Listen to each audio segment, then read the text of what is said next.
Chers amis du foyer chrétien, nous sommes arrivés à la fin de l'étude de ce trimestre, de ce troisième trimestre. Nous allons étudier la leçon 13. Bienvenue à l'étude de la parole de Dieu sur le site du foyer chrétien, le www.lefoyerchrétien.com.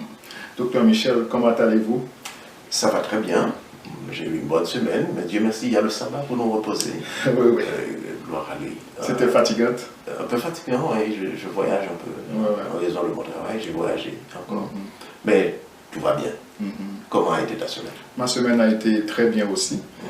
J'avais un rapport à remettre hier. Bon, je l'ai remis un peu tard, mais quand même, ça a été fait. Je suis content. C'est bien. J'espère que Martine aussi va bien. Elle a passé une bonne semaine, même si elle ne va pas parler. Elle est derrière les caméras.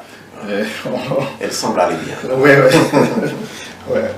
Alors, cette semaine, on a eu quelques nouvelles dans le monde. Le monde est rempli de nouvelles. Oui. Mais les nouvelles sont toujours mauvaises. C'est ça, on a suivi les élections aux États-Unis. Je réserve mes commentaires sur ce point-ci. On regarde ce qui se passe en Afrique, au Gabon et en Europe. Les certitudes qui pèsent sur l'Union européenne, qui cherche à montrer une façade d'unité après la sortie de la Grande-Bretagne, évidemment. Sur tous les continents, il y a des nouvelles partout. C'est ça. On va suivre tout ça et on va prier pour que le monde, les enfants de Dieu soient en paix. Voilà. Mais surtout, je leur souhaite ce que je souhaite à moi-même, que leur pensée se tourne vers Dieu. Et qu'ils cherchent à l'adorer. Voilà. Nous voulons saluer nos amis de l'Afrique de l'Ouest. Nous voulons saluer une personne très spéciale, une famille spéciale, je dirais, la famille Mba, Joël et Jolie et leurs enfants qui nous regardent au Niger. Ils vont être transférés très bientôt au Burundi. Nous leur souhaitons un bon voyage déjà. Et nous voulons aussi saluer ceux qui nous regardent aux États-Unis et ceux qui nous regardent à Montréal, au Canada, nos frères et sœurs de Calgary et d'Edmonton. Nous vous souhaitons la bienvenue à cette étude de la parole de Dieu, la dernière pour ce trimestre, la leçon 13, qui a pour titre « Comment l'attendre ». Mais Docteur Michel, avant de commenter cette leçon, est-ce que vous pouvez nous conduire dans la prière? Oui, faisons-le ensemble. Est-ce que vous pouvez aussi prier pour nos frères et sœurs qui sont au Gabon, en Haïti et aux États-Unis? Oui, bien sûr. Merci. Père Tout-Puissant, le souverain Dieu de l'univers, au nom de ton Fils, le Messie, Yahshua, nous sommes devant toi pour continuer à méditer ta parole et à partager notre compréhension de cette parole. Nous ne sommes pas sages, nous te supplions de nous pardonner, de nous remplir de ton esprit, de nous guérir spirituellement, physiquement, émotionnellement et nous accorder tes faveurs. Et nous ouvrons le cœur de chacun de nos amis qui nous écoutent, de chaque foyer, de chaque citoyen aux États-Unis, au Gabon, en Haïti.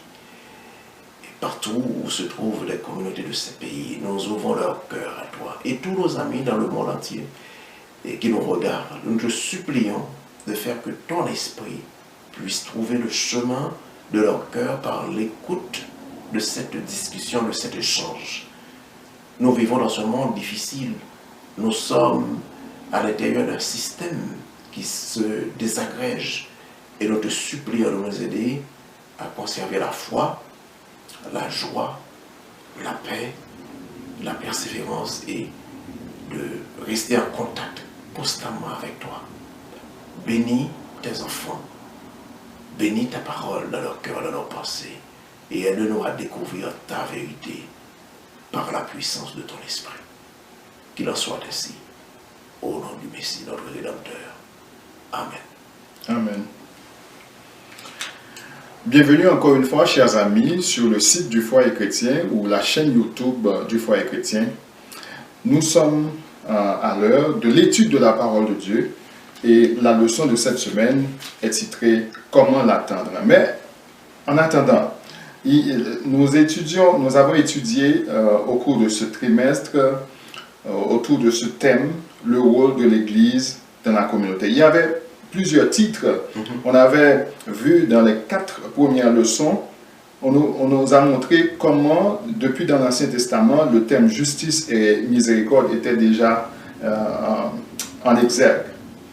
Et dans les autres leçons, les 9 autres, on nous a montré la mission du Christ et comment il avait montré de la miséricorde et de la justice envers ses contemporains. Maintenant, Docteur Michel, comment pouvez-vous nous faire un résumé en quelques mots de ces 12 leçons avant d'entrer dans la 13e? Brièvement, on nous a montré le portrait de l'Église. C'est quoi l'Église? Et on nous a montré le portrait de la tête de l'Église.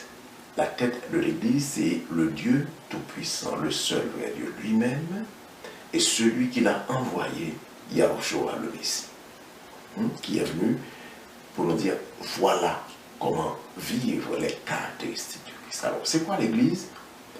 Et c'est quoi la communauté? Avec le passage du temps, nous voyons nos frères, nos sœurs de toutes les nations, de toutes tribus, de tout peuple, qui s'éloignent de Dieu et forment une certaine communauté. Et nous l'avons déjà présenté, qui se sont, je dirais, ces amis, qui se sont détachés du religieux pour former une communauté sociale de type séculier. Et les croyants qui restent, qui forment une communauté qu'on appelle encore la communauté ecclésiale. Et nous, dans nos foyers, nous constituons les cellules qui composent cette église de façon individuelle. Alors, individuellement, chacun de nous, nous sommes l'église. En sorte que, quand quelque chose ne marche pas dans l'église, je ne peux pas dire, oh, ils n'ont pas fait ci, ils n'ont pas fait là. Je dois me voir, moi, je suis l'église en même temps qu'eux. C'est-à-dire, nous n'avons pas fait ça, pas eux. Je ne peux pas avoir un thème d'eux qui ont fait ça. Ils ont fait ça. Non, nous n'avons pas. Nous sommes l'église. J'ai ma responsabilité individuelle. Si l'église, cette église n'est pas parfaite, c'est parce que je ne suis pas parfait. Mais celui qui est parfait nous a montré l'exemple. Quel est notre rôle premier? Notre rôle premier, c'est de refléter l'image du Créateur. C'est ça notre destinée comme Église, c'est ça notre destinée comme individu. Nous devons permettre à son esprit de reproduire en nous cette image qui a été, cette image originale, je dis qui a été oblitérée. Alors, à travers nous, il va se révéler à notre communauté plus large, la communauté sociale. C'est ça la mission de l'Église. Notre mission d'abord, notre destinée, c'est que son image soit encore reproduite en nous par son esprit. Alors, voilà donc l'Église, chacun de nous, individuellement, collectivement, nous formons cette Église-là avec des responsabilités. Et nous avons pour rôle, dans le contexte de l'exercice de cette responsabilité, nous avons pour rôle de rechercher notre Dieu. Et puisque nous sommes, avec le passage du temps, éloignés de l'enseignement de la tête de l'Église, qui était le Messie, nous avons pour responsabilité de rechercher l'enseignement initial qui a été modifié au cours du temps. Et quand nous retrouvons la vérité, nous devons intégrer cette vérité-là. Et c'est pour cela que je suis un peu confortable, je dirais, avec la pensée de l'Église adventiste et même les dirigeants, c'est ce qu'ils disent. Mais bien que dans les communautés, il y a des gens qui pensent encore que nous avons toute la vérité. Nous n'avons pas toute la vérité. Nous cherchons ensemble. Et quand nous retrouvons la vérité, nous allons voir ensemble comment sortir de la zone d'erreur qui est Babylone pour entrer dans la zone de vérité qui est symboliquement Jérusalem, mais Jérusalem céleste. Alors c'est ça notre responsabilité. Nous sommes un mouvement. Nous ne sommes pas une communauté figée, basée sur les principes. Parce que nous reconnaissons qu'il y a eu des erreurs dans le passé que nous devons reconnaître et corriger avec les vérités que l'Esprit de Dieu Tout-Puissant nous révèle. Très bien, très bien. Oh, avant de... nous voulons saluer notre frère Hébert Legmont. Ah, il ne peut pas Il être là. ne peut pas être là aujourd'hui et on souhaite qu'il pourra être là la semaine prochaine pour la première leçon de la nouvelle brochure du 4e trimestre sur le livre de Job.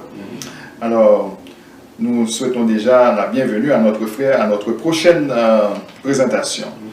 Et nous voulons aussi nous excuser auprès de nos auditeurs, de nos internautes, pour ce bruit qu'ils sont en train d'entendre en background dans la leçon d'aujourd'hui, parce que au moment où nous parlons, il pleut, je pense qu'il pleut dehors, et il y a aussi des orages. Alors, j'espère que vous allez pouvoir nous entendre très bien. La leçon de cette semaine, la dernière, comment l'attendre? C'est une question qui a été posée. Mais avant de répondre à cette question, est-ce qu'on peut lire dans Romains 12, 11 à 13, et c'est nos 2 versets à mémoriser pour cette semaine. Ayez du zèle et non de la paresse. Soyez fervents d'esprit. Servez le Seigneur. Réjouissez-vous en espérance. Soyez patients dans l'affliction. Persévérez dans la prière. Pourvoyez aux besoins des saints. Exercez l'hospitalité. C'est ça que l'apôtre Paul a exhorté aux gens de Rome. Oui, c'est un passage retiré du livre des Romains, l'Épître aux Romains, à la communauté des chrétiens de Rome. Alors, nous avons défini l'Église, l'esprit de l'Église, la mission de l'Église, le rôle de l'Église, l'identité de cette Église-là, le chef de cette Église-là. Pourquoi tout cela? C'est parce qu'il y a un point d'arrivée. Nous sommes dans un voyage. Il y a un point d'arrivée. Le point d'arrivée, comme nous le présente l'Apocalypse chapitre 21, c'est la Jérusalem céleste. Maintenant, en attendant les croyants, nous faisons face à un ensemble de défis que l'apôtre Paul présente ici dans le verset à mémoriser. Nous devons toujours avoir du zèle. Quel type de zèle? Parce que les Écritures nous disent qu'il y a aussi un faux zèle. C'est pas mentionné ici, donc nous devons avoir le vrai zèle. Comment avoir un zèle qui est vrai, qui n'est pas faux? On va répondre à cette question-là. Maintenir notre ferveur spirituelle. Est-ce que c'est ma responsabilité de maintenir ma ferveur spirituelle? Comment je peux arriver à le faire? Suis-je capable de le faire? Moi, être humain faible. Toi, être humain faible. Juste parce que tu crois ne te qualifie pas. Tu crois, c'est déjà une bonne chose à notre Seigneur, le Messie. Mais ce n'est pas suffisant. Nous devons servir notre Dieu, notre Seigneur. Comment le servir? Est-ce que par ma force, je peux le faire? Jean 15 nous dit, ce n'est ni par la puissance, ni par la force, mais c'est par mon esprit. Et c'est là la recette fondamentale. Et Paul va venir dans le 2e verset en disant de maintenir la joie dans l'espoir. J'ai fait une présentation sur la joie. C'est quoi la joie? Est-ce que la joie s'exprime à travers des éclats de rire? Est-ce que, Pierre, tu sais, on peut être en train de rire, mais on est profondément triste?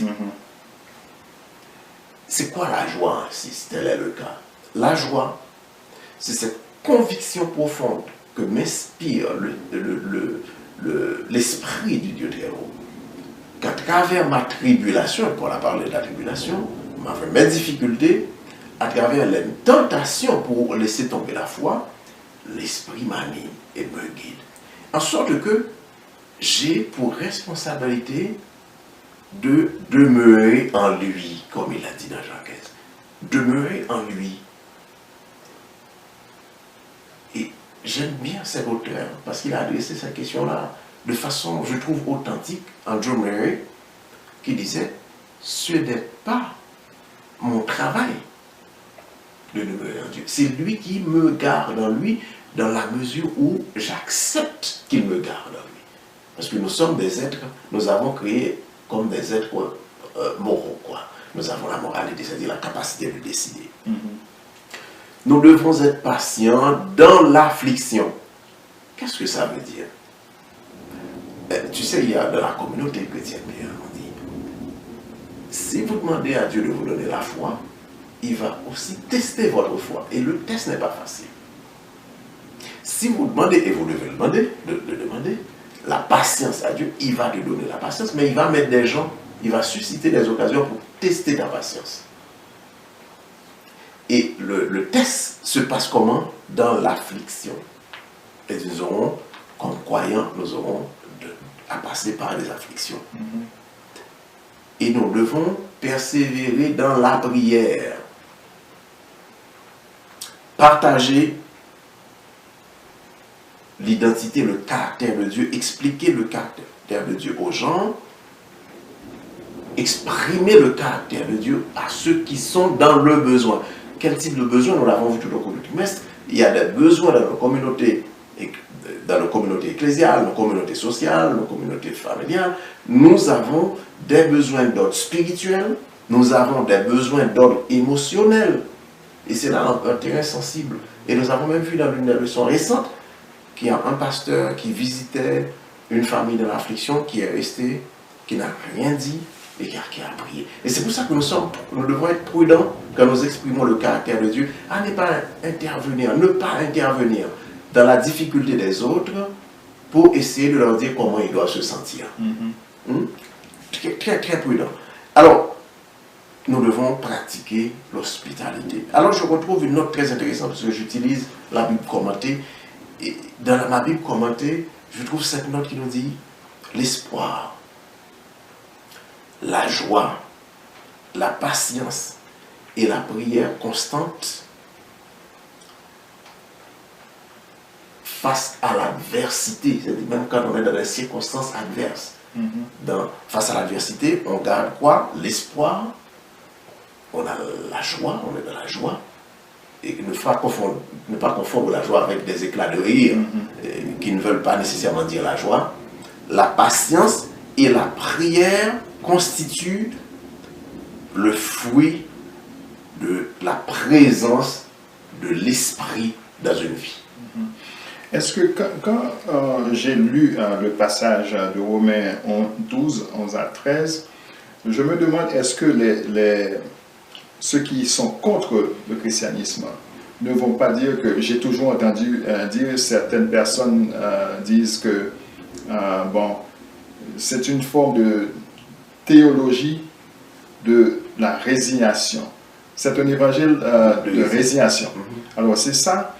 Je me demande, est-ce qu'ils ne peuvent pas l'utiliser de cette façon-là? Parce que quand on voit, même dans l'affliction, il faut rester... C'est comme une certaine passivité. L'apôtre Paul nous a demandé de rester, on peut le lire comme ça, dans la passivité. Mais en tant que croyant, je vois le contraire. Je vois l'opposé. Parce que, regardez, l'espoir est déjà une activité. L'espoir est actif. Je garde l'espoir. Dans la leçon, on nous a présenté l'imagerie de fermier. Un fermier qui va semer des petits grains comme ça et qui va récolter, par exemple, une grosse carotte ou bien de gros fruits. Mais c'est quoi ça? Ça c'est de l'espoir. Je sème. Si je ne sème pas, je ne fais rien, je ne peux pas avoir l'espoir. Donc, l'espoir, c'est déjà une expression d'activité. Donc, ce n'est pas la passivité. La joie, c'est que mon chemin passe par des moments difficiles, très difficiles, je commets des erreurs, je suis persécuté, je n'attire pas la persécution nécessairement, mais tout arrive, mais je traverse les grandes eaux, je passe à travers le feu, sachant que la main de Dieu est avec moi, mais je continue, je ne reste pas, je ne m'assieds pas. Sinon, je ne peux pas avoir l'espoir et la joie. Si je ne fais rien, je ne plante rien, je ne fais pas de semence. Est-ce que je peux espérer avoir une récolte? Non. Alors, ça signifie l'activité. Et on est patient à l'égard des autres. Il y a des gens qui nous testent chaque jour, Pierre. Au travail, dans notre vie, dans le foyer. Il y a des gens qui nous testent chaque jour, qui s'évertuent à nous faire du mal. Toute cette semaine, je commentais avec mes partenaires de prière, on échange de temps en temps, avec une en particulier. Il y a des gens qui éprouvent du plaisir à te faire du mal. Alors, c'est ta patience qui connaît la testé. Qu'est-ce qu'on fait? On reste en prière. La prière suppose aussi une activité. Alors, si on n'est pas dans cette lutte-là, on n'est pas pratiquant, on n'est pas un croyant pratiquant, on peut voir tout cela, c'est vrai, il y en a qui peuvent voir comme de la passivité. Mais le pratiquant va voir de l'activité partout. C'est impossible de le voir comme ça. Par exemple, on a étudié, nous, il y a un an à peu près, c'est le 4e trimestre de 2015, nous avons étudié le livre du prophète Jérémie. Mais est-ce que Jérémie aurait pu être persécuté s'il n'était pas en activité? Il était testé, sa patience est testée, mais c'est toujours dans le cadre de l'activité. Et ça a été toujours le cas pour tous les serviteurs du Dieu des héros dans ce monde. Oui. Voilà. Alors que nous attendons le Messie, comment doit-on l'attendre? Parce que le titre de la leçon, c'est comment l'attendre. J'ai noté, tu sais, en lisant ça, il y a un message plus profond, mais il y a un petit détail qui est aussi important. C'est que nous voyons des groupes déterminés par des formules mathématiques la date approximative du retour du Messie. Mais lui, il l'a dit. Ici, dans Matthieu, personne ne sait le jour ou l'heure il doit revenir. Mais il reviendra. Nous avons cet espoir, encore une fois. Il a enseigné un ensemble de paraboles de serviteurs méchants et de bons serviteurs. Il a enseigné des paraboles de vierges, des frères, des sœurs qui pensent qu'ils ont toujours le temps. On peut faire un petit peu de mal, on peut s'éloigner de l'enseignement du Messie, de la tête de l'Église. On peut rationaliser, on peut faire tout ce qu'on veut parce que ça va attendre un petit peu de temps. Et les vierges, sages, savent qu'ils ont leur vie, ça se mesure à la minute, à la seconde. Et à chaque minute, on doit être prêt. Comment attendre? On est toujours prêt. La parabole des vierges sages. C'est-à-dire, on fait le plein de l'esprit du Dieu très haut par la prière, par les qualités que Paul a présentées ici dans Romains. Il a présenté aussi la parabole des talents. Pendant qu'il attend, qu'il est parti, qu'il revient, il nous donne à chacun la possibilité de faire quelque chose. À quelqu'un, il donne la possibilité d'exercer la profession médicale, à quelque niveau que ce soit. À un autre, il donne la capacité d'enseigner. Nous avons chacun des talents. Il n'y a personne sans talent. Chacun, on peut faire quelque chose. Le pire qui puisse arriver, c'est qu'on ne fasse rien du tout. C'est ce qu'il a enseigné. Alors, on doit être actif. Tout ça souligne la notion d'activité en attendant. Il y a certains qui pensent que pour être actifs, ils doivent avoir une fonction dans l'Église. Surtout dans notre communauté religieuse, ils pensent que s'ils investissent de l'argent pour investir de l'argent dans la cause du Seigneur, l'argent doit être donné à l'Église directement. Oui, il n'y a pas de problème à le faire comme ça. Mais toutes les bonnes œuvres qu'on pose à l'égard des frères et des sœurs de la communauté qui n'appartiennent pas à notre communauté ecclésiale, ça compte devant le Dieu des héros. Pourvu qu'on ne le fasse pas pour l'exaltation de soi.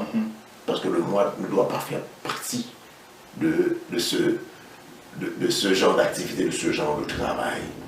Alors tout ça compte. Si les gens pensent qu'il faut donner à l'Église, et l'Église va le faire, et s'ils pensent qu'ils n'ont pas le temps, je pense aussi leur talent sur le plan monétaire, ça va à l'Église. L'Église a pour responsabilité d'investir cet argent dans l'intérêt des uns et des autres, de ceux qui sont surtout dans le besoin, comme Jacques l'a souligné, on l'a vu déjà, on le revoit dans cette leçon, en faveur de la veuve, de l'orphelin et de tous ceux qui sont dans le besoin. Ensuite, il y a la parabole où le Fils, il dit le Fils de Dieu jugera les nations. Et au moment du jugement, c'est quelque chose de très important dans Matthieu 25. il y en a qui pensent pouvoir bien faire et qui ne seront pas récompensés. Auquel il va dire, je ne vous ai jamais, à qui il va dire, je ne vous ai jamais connu. C'est quoi la différence?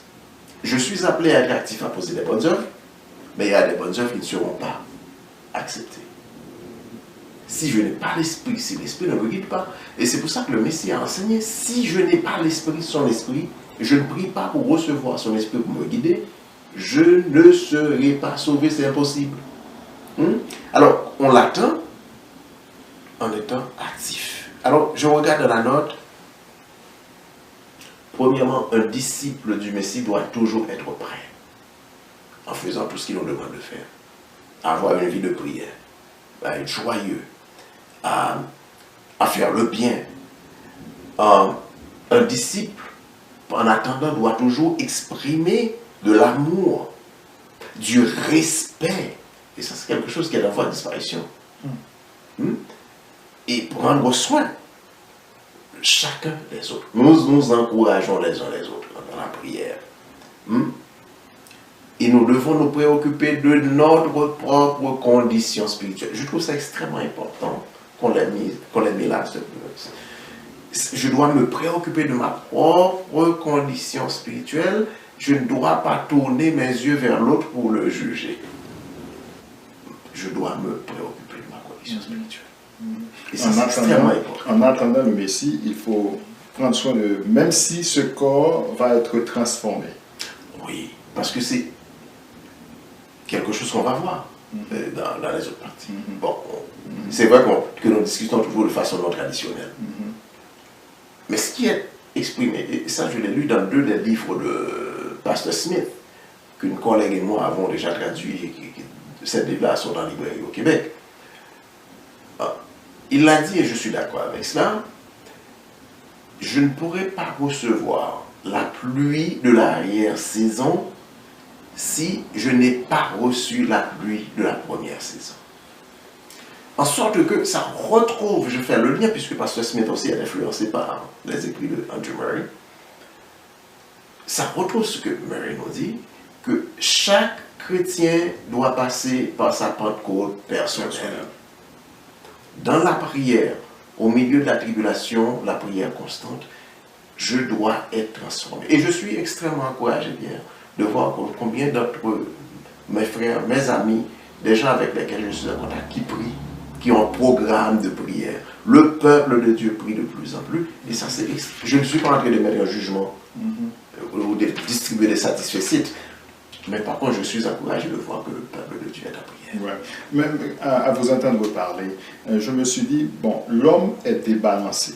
L'homme est débalancé puisque on voit des gens qui prennent beaucoup de temps à prendre soin de leur corps, mais qui ne prennent pas soin de leur esprit, disons, le côté spirituel. La nourriture, la bonne nourriture, la nourriture santé est importante, mais la bonne nourriture spirituelle est aussi importante. Ça rentre dans le cadre du réveil. C'est un réveil qui peut nous pousser à faire des réformes. Et quand on regarde la réforme, est-ce qu'on peut dire que c'est quelque chose qu'on pose une fois pour toutes ou bien de façon continuelle? La réforme est permanente. Parce que n'oubliez pas, comme nous l'avions dit déjà, nous avions été créés à l'image et à la ressemblance de notre Dieu, de notre Créateur. Et avec le passage du temps, nous sommes entraînés bien loin des rives, de ces rives spirituelles, je dirais. Et Yahushua, le Messie, est venu pour restaurer l'image de Dieu en l'homme. Et cette œuvre de restauration continue à faire face à de nombreuses résistances. En sorte que nous croyons qu'aujourd'hui, nous avons pour responsabilité de nous mettre en mouvement. En mouvement de quoi? De rechercher notre Dieu parce qu'il nous a cherchés. Il nous attend. Et chaque fois qu'il nous révèle quelque chose en nous qui n'est pas en ligne, qui n'est pas conforme à son enseignement, à ses principes, nous devons réformer. Cette réforme est plutôt permanente, ça ne peut pas être statique, une action posée une fois pour toutes, mais ça doit être, comme tu l'as dit, dynamique. Oui, ça, je pense que c'est intéressant. Si elle est dynamique, maintenant, est-ce que ça ne va pas poser un problème, puisque quand des gens vous voient, si c'est quelque chose qui se fait de façon institutionnelle, mais si c'est sur le plan personnel qu'on fait des réformes de temps en temps, on change nos façons de vivre, il y a certains qui peuvent dire peut-être que cette personne est instable. Je suis encouragé, Pierre, par quelque chose qu'on avait déjà mentionné dans une présentation, je ne me souviens plus. Je me suis encouragé par cette position des dirigeants de l'Église qui disent aujourd'hui nous n'avons pas toute la vérité. Dans le temps, on trouve des communautés qui pensent que nous sommes dans une communauté, nous avons toute la vérité. Et moi, je suis encouragé à l'idée que nous ne savons pas tout. Parce que beaucoup de choses ont changé dans l'instauration de toutes sortes de systèmes religieux. Par exemple, mais la création du système, la papauté en tant que système religieux, ça a dû modifier bien les choses. Alors, chaque fois que nous recherchons dans l'histoire, sous l'égide de l'Esprit de Dieu, du Consolateur, nous découvrons les choses. Soit dans ma vie individuelle, il y a des choses quand j'étais plus jeune, Pierre, je pensais qu'il était normal de le faire. Et quand, avec l'expérience, et je constate que non, c'est pas normal d'agir ainsi, je dois demander à Dieu de m'aider à changer tout de suite. En ce que nous sommes un mouvement. Le travail de Dieu se passe, c'est continu. Et il n'y a pas d'âge, il n'y a pas de période. Dieu continue à nous modeler, à nous préparer. Il nous suffit d'accepter son œuvre, son travail. Et c'est pour cela. Nous avons chaque jour régulièrement quelque chose dont nous devons nous repentir. Le croyant se repent de quelque chose, d'une mauvaise action à l'égard d'un frère ou d'une sœur, d'une parole qu'on avait prononcée, qu'on devait prononcer, d'une mauvaise pensée, d'un mauvais désir. J'ai plein de choses à confesser à notre Dieu et à changer à mesure que son esprit me révèle mes fautes. Parce que le malin installe des choses à l'intérieur de moi dont je ne suis même pas conscient. C'est son esprit, comme nous l'explique Andrew Murray, qui peut pénétrer et me révéler ces choses-là et me donne la capacité de m'en éloigner. Et je suis content de voir que nous aussi, nous devons, comme membres d'Église, avoir cette attitude à nous repentir constamment. Alors nous sommes un mouvement, nous sommes dynamiques. Et j'aime particulièrement bien vers le milieu de la note ce qu'il a dit ici, nous devons nous humilier devant Dieu constamment. C'est quoi l'humilité? L'humilité, c'est ce sentiment profond inspiré par l'Esprit que je ne peux, en moi-même, je ne peux rien faire. Et que je dois dépendre entièrement, comme le Messie nous l'a montré dans sa vie, entièrement du Dieu Tout-Puissant pour me changer. Et Marie encore a dit, le chemin de la croix, c'est le chemin de la mort. Quand je suis le Messie, je dois accepter la mort. Quelle mort? La mort au soi. Mon orgueil doit mourir, mon orgueil doit disparaître. Je dois venir devant lui, il l'a dit, sachant que je ne suis rien. Ça doit être dans mon cœur, je ne peux rien faire. Je ne peux pas faire semblant, ce n'est pas un travail de l'extérieur vers l'intérieur, mais c'est un travail d'intérieur vers l'extérieur. C'est comme ça que l'Esprit travaille. Nous devons étudier la parole de Dieu chaque jour. Dans cette Bible qui contient la parole de Dieu, mais il y a des choses qui ont été modifiées. Dans l'histoire, rechercher Dieu. Il y a des gens qui vont découvrir des choses et dire, oh, mais en tout cas, moi, c'est pas important. C'est pas ça qu'on m'a enseigné. C'est pas l'attitude de quelqu'un qui est en mouvement, qui est en transformation dynamique. Nous devons partager avec amour la parole de Dieu avec les autres, pas pour les juger. Juger les autres est un acte démonique, c'est pas divin comme acte. Et nous devons poser des actions d'amour, comme on l'a vu tout au cours de la leçon, des actes qui expriment cet amour-là. Et puis, ce faisant, nous menons une vie qui exprime la présence et l'œuvre de l'Esprit dans notre vie. Et c'est là la réforme.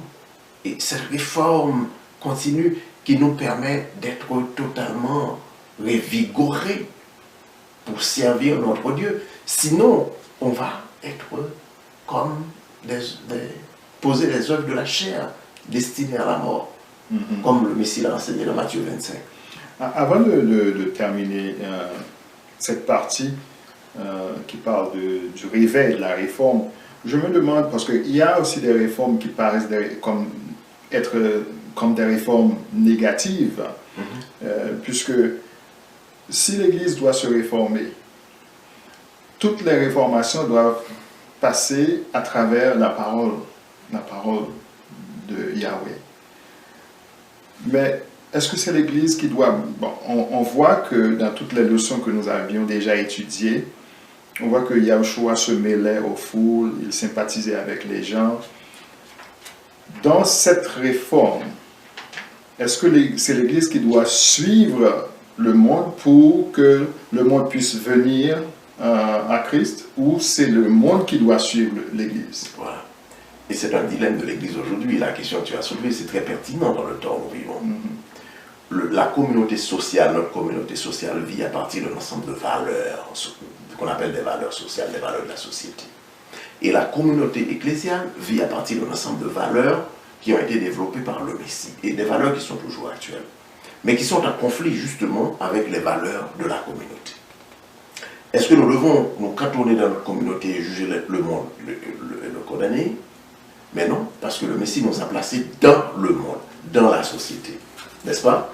Alors, notre travail, c'est de connecter avec les autres en exprimant l'amour de Dieu, en exprimant le caractère de Dieu. Et il n'y a rien que je puisse faire de par moi-même pour exprimer cet amour. C'est l'Esprit qui m'enseigne. Alors, il y a un passage extraordinaire qui a été adressé à un peuple très spécifique. Et ce passage se retrouve dans Ézéchiel. J'invite nos amis à lire. Je pense que dans l'Église adventiste, on aime beaucoup ce texte, où le Messie nous promet de nous changer le cœur, de nous donner un cœur de chair et d'enlever notre cœur de pierre. Quand ce travail est fait en nous et que nous nous connectons en toute humilité, avec amour aux autres, il appartient à l'Église de montrer de l'amour et d'encourager les autres à abandonner des valeurs sociales qui ne sont pas des valeurs qui nous mettent sur le chemin du Dieu Tout-Puissant. Parce que notre mission fondamentale en disant que nous devons faire des disciples, c'est quoi? C'est que l'image du Dieu très haut, du Créateur, soit reproduite en nous, moi individuellement et ensuite les autres qui me regardent. Est-ce que les valeurs du monde me permettent d'atteindre ce niveau-là où l'image de Dieu est restaurée? Et je pense que chaque fois que je dois poser une action, que mon frère doit poser une action, que ma soeur doit poser une action, on doit se poser deux questions. Dans quelle mesure le Dieu très haut, le Créateur, est-il glorifié dans cette action-là? Ou bien cette action-là va-t-elle me rapprocher plus près de mon Dieu pour qu'il restaure ou reproduise son image en moi ou non? Si la réponse à l'une ou l'autre de ces deux questions est non, il faut nous abstenir. Et si une valeur s'approche de l'Église pour frapper à la porte de l'Église, aujourd'hui il y a toutes sortes de valeurs du monde qui frappent à la porte de l'Église. La pratique de l'homosexualité, le lesbianisme, l'ordination de la femme, je ne condamne pas ça pour dire que c'est des valeurs décadentes, mais on doit interroger ces valeurs pour voir dans quelle mesure ce ne sont pas des choses du monde qui ne sont pas en ligne avec les valeurs que le Créateur, lui, il a instaurées. Eh bien, c'est peut-être parce que l'Église veut avoir une moisson pour elle-même, pas pour le Christ. Voilà, et c'est pour ça, le Messie lui-même lancé dans Matthieu 25, à son retour, et nous n'avons pas la capacité nous-mêmes de faire des jugements. Je m'abstiens de juger. Ma responsabilité en attendant le retour du Messie, c'est d'encourager les autres. Je dois être un encourageur, et je ne dois pas être un juge. Et comme le prédicateur l'a dit, l'Église n'a pas besoin de juge. Je n'ai pas à juger mon frère et ma soeur. J'ai à prier pour lui ou pour elle. J'ai à l'encourager. Mais par contre, quand le Messie va venir, il va faire le tri. Il va faire le tri. Alors, si on laisse entrer ces valeurs, juste pour faire le nombre, pour agrandir le nombre, c'est comme tu l'as dit, c'est une moisson pour la communauté. C'est une exaltation de soi. Mais ce n'est pas une glorification du Dieu de Yahweh. Voilà. Mais pour avoir une moisson, il faut planter et il faut faire aussi prendre soin de ce qu'on a planté. Et maintenant, Si on sème beaucoup, on récolte très peu, on ne va pas être content. Tout le monde veut avoir une grande moisson. Oui, mais ce n'est pas à nous. Ce travail n'est pas à nous. Notre responsabilité, c'est de semer avec amour, avec patience et sous la direction de l'esprit. Mais quant à la fructification de ce que nous semons, ça appartient à l'esprit. Notre destinée finale, notre destination finale, c'est la Nouvelle Jérusalem, c'est le ciel, pas Babylone. Le monde de la désobéissance. Mais le monde de l'obéissance, c'est la nouvelle terre que le Dieu très haut va instaurer, où le Messie, Yahshua, va être le roi. C'est notre destinée finale. Mais ça fait longtemps que cette promesse a été faite. L'apôtre Pierre nous avertit que dans les derniers temps, viendraient des moqueurs qui vont nous dire depuis longtemps, ça fait 2000 ans, ça fait 3000 ans, ça fait 4000 ans, la terre existe depuis 6000 ans ou 7000 ans, tout a été le même. On vient, on mange, on vit, on meurt, et ça ne fait pas de différence. Il nous avertit qu'il y aura des moqueurs. Mais il nous a dit aussi, dans 2 Pierre chapitre 3, que ces promesses-là s'accompliront bientôt, s'accompliront un jour. Et si cette promesse de cette moisson n'a pas encore lieu, c'est parce que le Dieu très haut est patient. Il nous donne suffisamment de temps à chacun pour nous repentir. Peut-être que s'il ne m'avait pas donné du temps pour me repentir, je n'aurais pas eu le privilège de le connaître et de le chercher, de vivre avec lui et d'encourager les autres à faire de même. Alors, il veut que chacun parvienne à la repentance et soit sauvé. C'est ce que Pierre nous enseigne dans 2 Pierre chapitre 3. Mais il n'est pas négligent. Il accomplira sa promesse. Le jour viendra, et il viendra bientôt, et j'invite nos frères et sœurs à faire de cette parole un point central de leur espoir, où cette terre sera détruite. La terre et le monde qui l'habite seront détruits. Les méchants seront détruits. Le diable et ses anges seront détruits. Et il y a le Dieu très haut a promis de créer une nouvelle terre, d'instaurer une nouvelle terre et de nouveaux cieux où la justice habitera. Et il sera le roi sur cette terre. Et ça va avoir lieu. La destruction de la terre, la destruction des méchants. Et il y a bien des signes encore aujourd'hui, Pierre. Le Messie, dans chapitre 24 de Matthieu, nous a donné comme signe la guerre. Est-ce qu'on voit la guerre? Pierre, dans nos relations au sein de la communauté, nous faisons la guerre. On peut dire que c'est la guerre au niveau micro, mais c'est la guerre. Nous faisons la guerre, nous détruisons. Nous utilisons notre langue pour détruire les autres quand ils souffrent. Quand ils tombent dans les problèmes, au lieu de les encourager, nous cherchons à les détruire. La prophétie l'a prédit. Et tout ça se passe.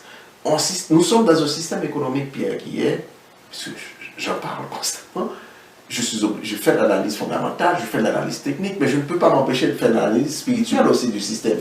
Ce système s'effondre un pan de mur à la fois.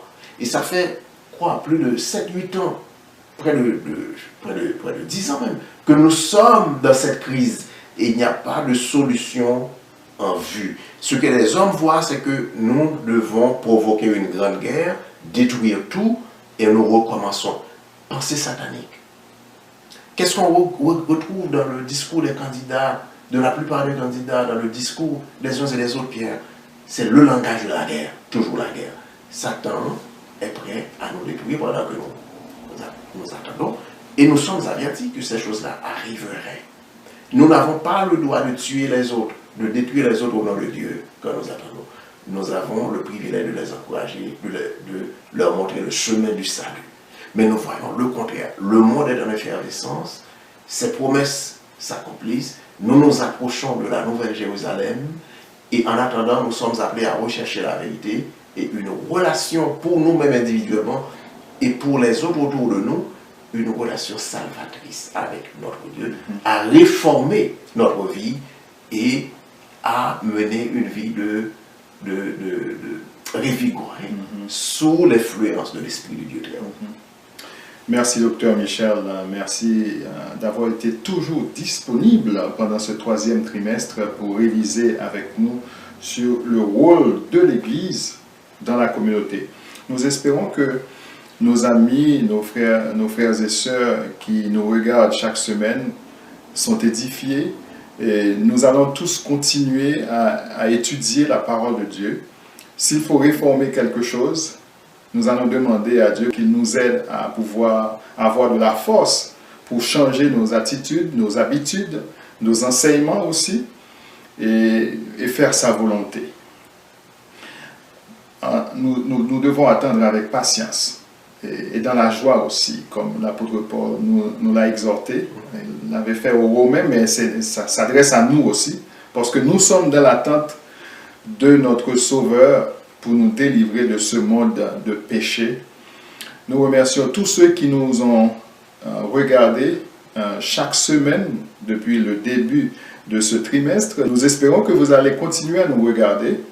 Le prochain livre que nous allons étudier, la semaine prochaine, ça va commencer, c'est le livre de Job. Et la première leçon a pour titre « La fin ». Merci encore, Dr Michel. Merci à notre frère Eben qui a été avec nous pendant quelques présentations. Merci à Martine, l'infatigable derrière les caméras, à faire les montages.